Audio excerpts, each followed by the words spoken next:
আজকে আমরা একটি গুরুত্বপূর্ণ রোগ হার্ট অ্যাটাক নিয়ে কথা বলবো। এটা অত্যন্ত আমরা সবাই জানি হার্ট অ্যাটাক একটা জটিল রোগ এবং এটা হলে ভয়াবহ পরিণতি হয়, মৃত্যুবন্ধ হতে পারে। এই সম্বন্ধে জানা আমাদের জরুরি। হার্ট অ্যাটাক কেন হয়? আমরা জানি হার্টের রক্তনালী আছে হার্টের উপরে।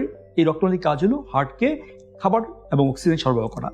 এতে যদি কোনো বাধাগ্রস্ত হয় তাহলে হার্ট এই অক্সিজেন এবং খাদ্য পাবে না পেলে কি হবে, ওই হার্টের ওই অংশ আস্তে আস্তে মরে যাবে এবং সেখান থেকে হার্ট নষ্ট হয়ে হার্ট ফেলিওর হয়ে মানুষ মারা যেতে পারে।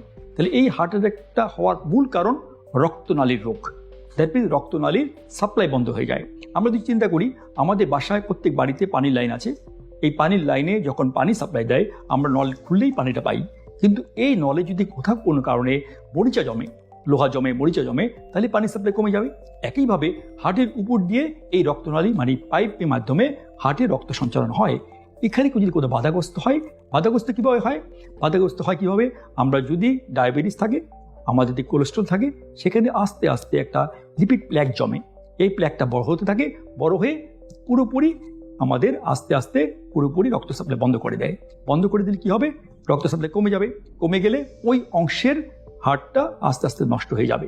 তাহলে আমরা জানলাম হার্টের রক্তনালীতে এই যে লিপিড প্ল্যাক কীভাবে জমে হার্টের রক্ত সাপ্লাই কীভাবে কমিয়ে দেয় জানলাম। আজকে এখন জানি কাদের হয়, এটা কাদের হওয়ার সম্ভাবনা বেশি এই ব্লকটা। এক নম্বর যদি বলি কারণ, ধূমপান প্রধান কারণ।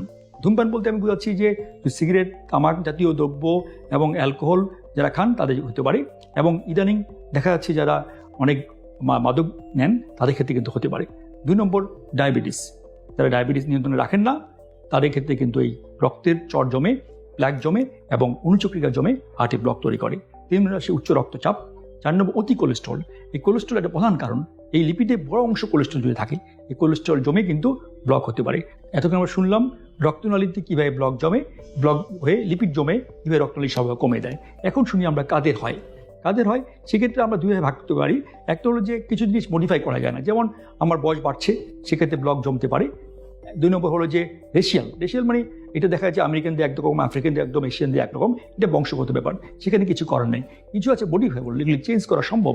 যেমন কি ধূমপানের সাথে আছে তামাক দ্রব্য, আছে অ্যালকোহল, তারপর আছে উচ্চ রক্তচাপ, তারপর আছে ডায়াবেটিস, অতি কোলেস্ট্রল বেশি থাকলে হতে পারে, তারপর আছে মোটা হয়ে যাওয়া, এবং আস্তে আমরা যারা কাজ করি না, ফিজিক্যাল ইনঅ্যাক্টিভিটি, বসে থাকি, কাজ করি না, মোটা হয়ে যাচ্ছি।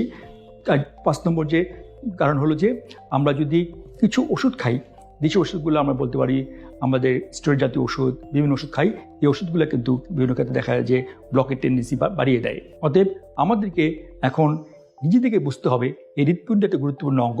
সেই অঙ্গকে বাঁচিয়ে রাখার জন্য এই সামান্য কিছু কারণকে যদি আমরা ঠিক করে মেনে চলতে পারি, তাহলে কিন্তু হার্ট অ্যাটাক থেকে আমরা বাঁচা সম্ভব।